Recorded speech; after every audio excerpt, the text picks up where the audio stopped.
And in today's business matters, flyers will soon be able to surf the web on board United flights thanks to Starlink satellites. The airline said that the FAA has approved its first Starlink-equipped aircraft type, the Embraer 175. The Chicago-based airline plans to add the high-speed Wi-Fi technology to around 40 regional jets per month. United expects to complete all 300 planes of this type by the end of the year. The goal is to eventually have Starlink Wi-Fi available on all United flights. It will be free for Mileage Plus members. The first commercial Starlink United flight is planned for May. Starlink has also signed deals with Hawaiian Airlines and regional jet carrier JSX. Goldman Sachs economists are painting a pessimistic portrait of the economy. The investment bank has increased the odds of a recession in the U.S. to 35%. That's up from 20%. This is on top of Goldman economists raising their year-end inflation forecast by nearly 1% to 3.5%. As for unemployment, the bank is projecting it will reach the highest since October 2021 and gross domestic product growth to be the worst since 2020. The results are partially in response to a new round of tariffs President Trump is expected to announce tomorrow. Goldman is estimating the average U.S. tariff rate to rise 15 percentage points this year. The world's biggest automaker will keep cruising with its prices in the U.S. instead of hitting the gas. Media outlets in Japan are reporting that Toyota does not plan to raise prices for vehicles sold in the U.S. for the time being. Instead, Toyota plans to focus on bringing down costs. In a statement, a spokesperson said the company will closely monitor developments from officials in the U.S., including tariffs. The automaker said it will continue to work on reducing fixed costs to maintain current operations. As automakers prepare for tariffs on imported cars, and as well as Tesla has crowned its cars the most American-made. That's what the EV maker posted on its official X account. Based on data from Cars.com's American-Made Index, Tesla is right. The index has critical criteria based on assembly, location where parts are made, engine origin, U.S. manufacturing, and more. A lead researcher for Cars.com noted that Tesla's manufacturing of components and assembly have all scored as high as possible that a car maker can get for a U.S.-made vehicle. Tesla has dominated the American-Made Index since 2021. While Tesla produces 100% of its vehicles in the U.S., there's no truly 100% American-made car. For Tesla, up to 25% of its components are imported from unspecified countries. This is based on a National Highway Safety Traffic Administration document from last year. CEO Elon Musk noted in an X post that Tesla is not unscathed from the tariffs and that the impact on Tesla is still significant. JP Morgan analysts note that Tesla and fellow EV maker Rivian will be the least impacted car makers. Trump Media Technology Group said it has become the first company to be listed on the new Texas branch of the New York Stock Exchange. It said it will also list its warrants on the Texas exchange, but its primary listing will remain on the NASDAQ. The company operates Truth Social and is primarily owned by President Trump. It hands the new Texas exchange an early boost as it gears up for fierce competition. It's the first exchange to operate in the state so far, but will soon be followed by a new exchange from the NASDAQ, which promised to open a regional headquarters in the state earlier this month, and the Texas Stock Exchange, which is planning a 2026 launch. Texas is already home to the largest number of companies listed on the main New York Stock Exchange, with a combined market value of over $3.7 trillion. The growing competition between listing venues could strengthen the state's emergence as a financial hub and a challenger to New York. President Trump says the reciprocal tariffs he is set to enact this week will include all nations, not just a smaller group of 10 to 15 countries with the biggest trade imbalances. You'd start with all countries, so let's see what happens. Take a look at trade with Asia, and I wouldn't say anybody is treated as fairly or nicely, but we are going to treat them. We're going to be much more generous to them in terms of heart. We're going to be much more generous than they were to us. Trump has promised to unveil a sweeping tariff plan on Wednesday, calling it Liberation Day. Trump says the tariffs will protect the domestic economy from unfair global competition. The plans would impose reciprocal tariffs on countries that charge fees on American exports. In February, he signed a memorandum directing trade officials to compile a country-by-country list of tailored countermeasures. However, last week he hinted at scaling back some of those tariffs, potentially setting them at lower rates than what other nations impose on the U.S. A collaboration between a Chinese research institute and a tech company said it aims to implant brain chips into 13 people by the end of the year.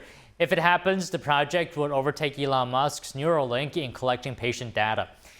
The director and chief scientist working on the semi-invasive Chinese brain chip said the company inserted brain chips into 3 people in the past month and will implant it in 10 more of this year.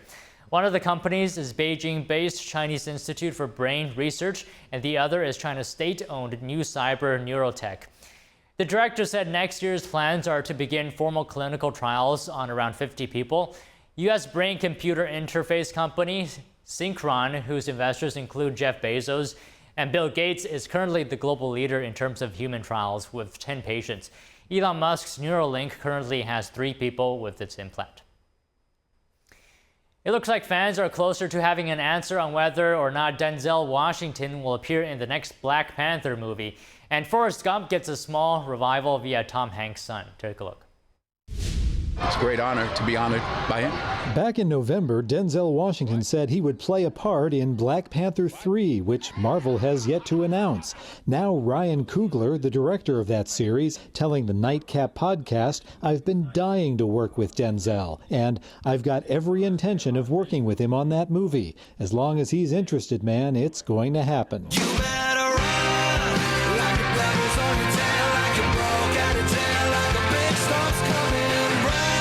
Run, Chet, run. That's Chet Hanks of the country duo Something Out West channeling Forrest Gump in their latest music video, You Better Run. Chet's dad, Tom Hanks, Forrest himself, even makes an appearance on that iconic bus stop bench.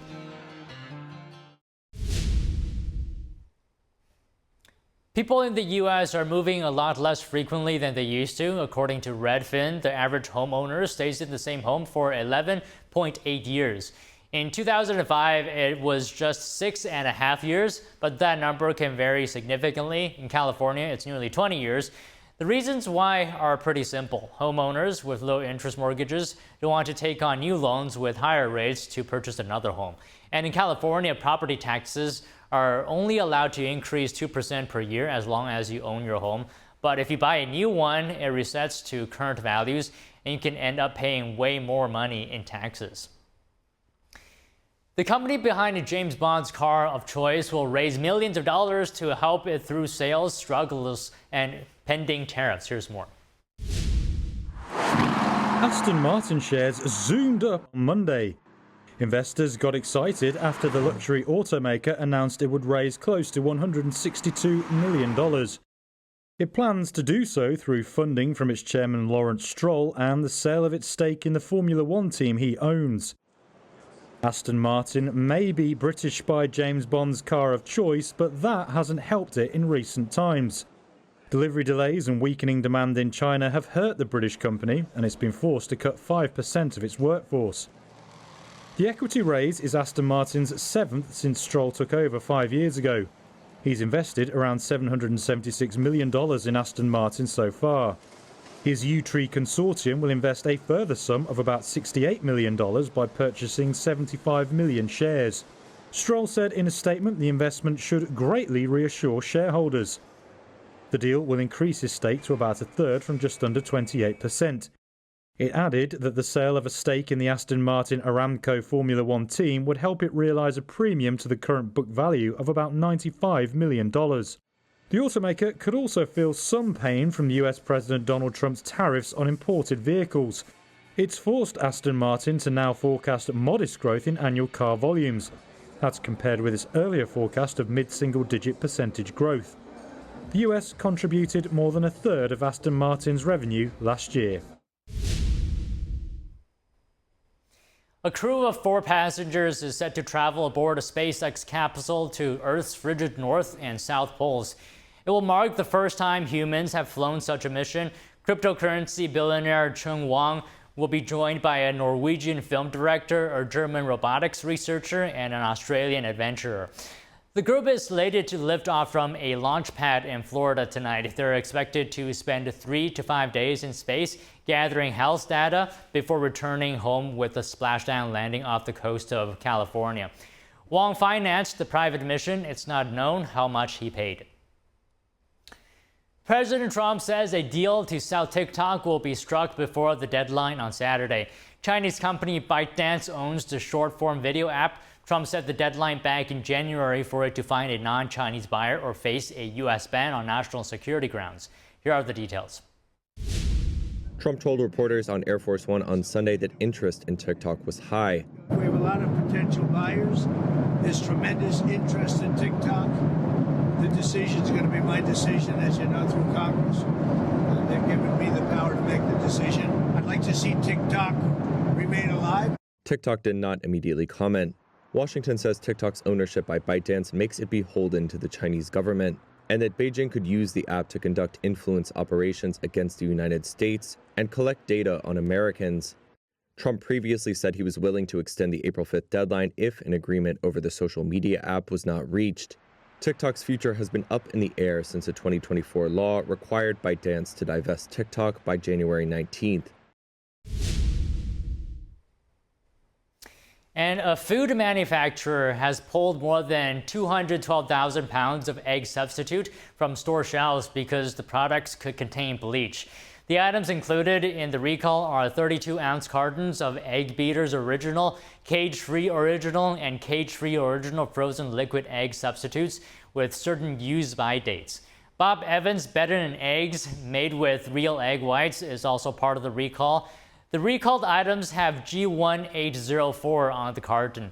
If you have any in your fridge or freezer, you're urged to throw it out. There's a possibility the products were sent to distributors and food service establishments nationwide. There are no reports of anyone getting sick, and the USDA says the risk is negligible. Shares of U.S. drug makers fell today on reports that the Food and Drug Administration's top vaccine official was forced to resign, causing the most high-profile exit at the regulator. Here's more. Shares of U.S. drug makers fell on Monday after reports that the Food and Drug Administration's top vaccine official had been forced to resign. The ouster of Dr. Peter Marks, who played a key role developing COVID-19 vaccines during President Trump's first term, marks the most high-profile exit at the FDA. His departure comes amid a shakeup at federal health agencies by Health and Human Services Secretary Robert F. Kennedy, Jr. In his resignation letter, first reported Friday by the Wall Street Journal, Marks criticized Kennedy's views on vaccines. While a replacement is still unclear, one analyst told Reuters that Marks's potential successor could have similar views on vaccines as Kennedy's. Marks did not respond to a request for comment on Monday. The pharma and biotech sector has been under pressure this year on worries that Trump's extensive tariff policies will include drugs and on Kennedy's plans to revamp federal health agencies.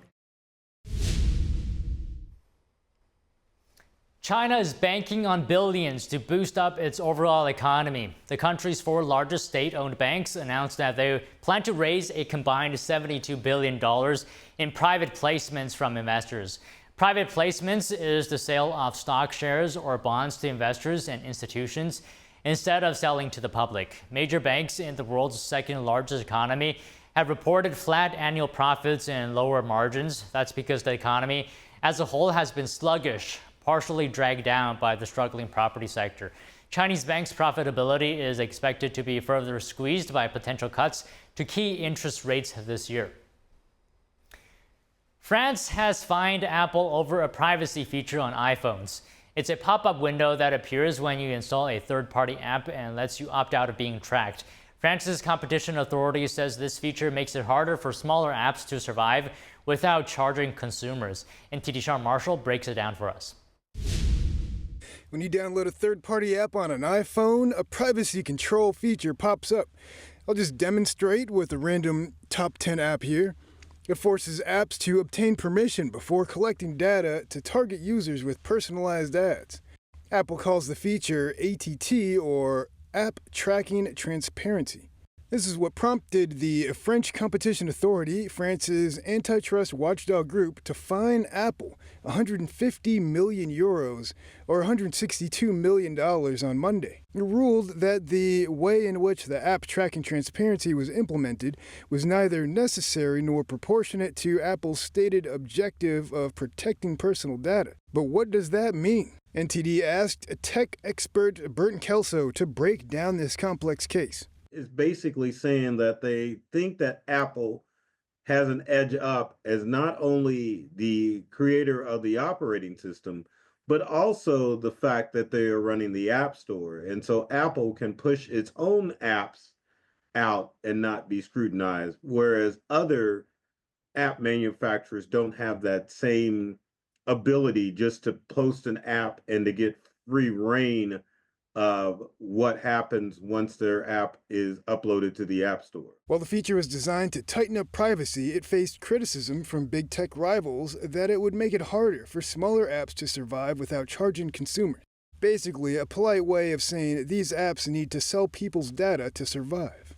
The challenge with that is that Apple, in its grand scheme, obviously wants to protect user data. I mean, they've been on the forefront of switching Apple devices from just standard passwords to passkeys, which implement biometric technologies. The watchdog group claimed users are being barraged by pop-ups from third-party apps requesting their consent, and that the proliferation of these consent windows made it excessively complex for app users to navigate the iOS environment. Apple told the court that the feature gives users more privacy control through a required clear and easy-to-understand prompt about one thing: tracking.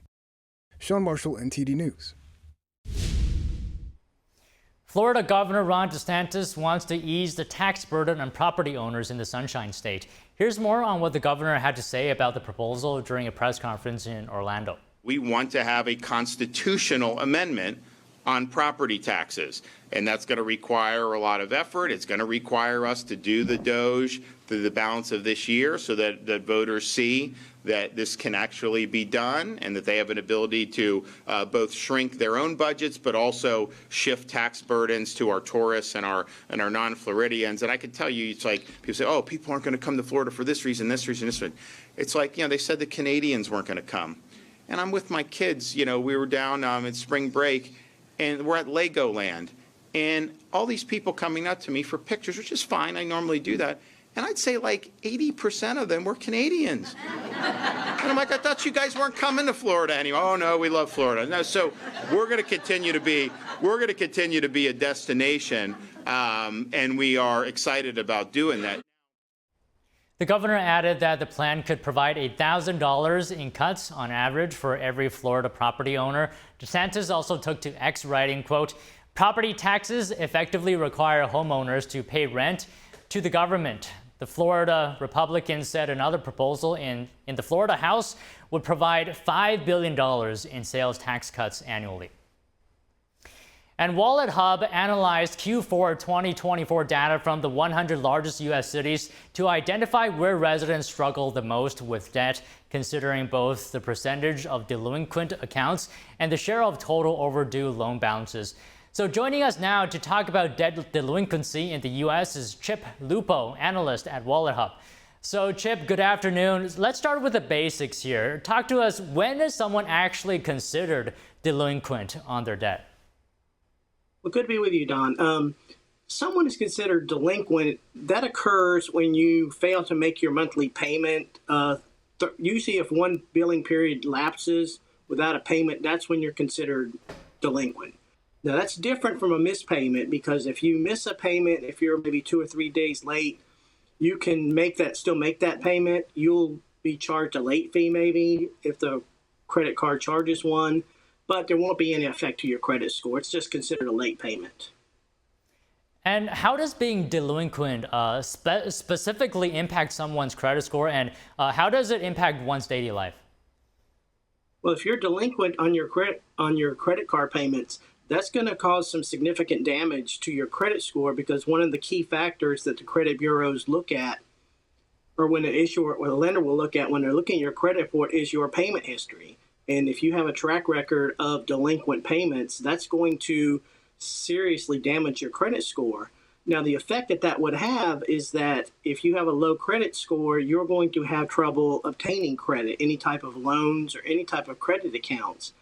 And if you are able to secure credit, you're going to be penalized with a higher interest rate, or if it's a credit card, a lower credit limit. And can you give us some tips here? What steps can consumers take, if they know they're going to miss a payment? This is to minimize the impact on the credit score. Well, you can minimize it. There's no guarantee that it won't affect it a little bit, but you have to reach out to your lender. If you know ahead of time that if there's some sort of a life experience, a job loss, maybe losing part of your family income, reach out to the lender and just let them know, give them sort of an idea that you're going to be late with the payment, and make an arrangement on when you can make those account current. It's always important to reach out to the lender and let them know. And how does carrying a balance versus missing a payment affect credit score differently? Well, missing a payment is probably one of the worst things that you can do for your credit score. Again, because payment history is a huge portion of what lenders look at. Carrying a balance that's a factor as long as you're not using up too much credit. You have a credit limit, as long as you're not using much more than, say, 30% of your credit limit. Now that's okay. It's okay to carry a balance, but understand though that if you carry a balance, your average credit card has an interest rate of about 22-23%. So you're going to be paying interest on that balance. Now, between the two, it's much worse to be missing payments rather than be carrying a balance. And can you also talk to us about this Wallet Hub report? Which cities in the U.S. Are people the most delinquent on debt? The most delinquent cities are, in order, Laredo, Texas, San Bernardino, California, Detroit, Michigan, Newark, New Jersey, and Philadelphia, Pennsylvania. And what are some of the factors that contribute to certain cities having higher delinquency rates than others? In a lot of these cities, particularly some of this top five, there's a couple of like rural outlying areas in Texas, but most of them are large urban areas in which poverty rates are high, unemployment rates are high, and there's just not really much of an opportunity there. There's not much of a hope for obtaining enough income to make up those payments. Okay, one final thing. Talk to us. What's the best way to rebuild one's credit score? Well, the best way to rebuild your credit score is to reestablish a payment history. If your credit is really bad, consider getting what's known as a secured credit card, which is a credit card that you open, but you put down a deposit to secure the account. Make all of your payments on time and stay within your credit limit. Don't push it to the edge of your credit limit. Well, all right, Chip, thank you very much again for coming on today. It was good to talk to you. Good to talk to you, Don. Thank you so much. Have a great day. All right, on to Wall Street. S&P 500, Dow Jones, industrial average ended higher today. So it seems like financial stocks helped boost S&P 500. Both Discover Financial Services and Capital One Financial advanced as investors bet their merger would ultimately be approved. Tech stocks suffered from some weakness, including Nvidia and Microsoft trading down, as investors worried about companies spending plans for artificial intelligence. Tesla fell after investment bank Stifel lowered the electric vehicle maker's delivery forecast ahead of Wednesday's first quarter report. And that's it for today on Business Matters.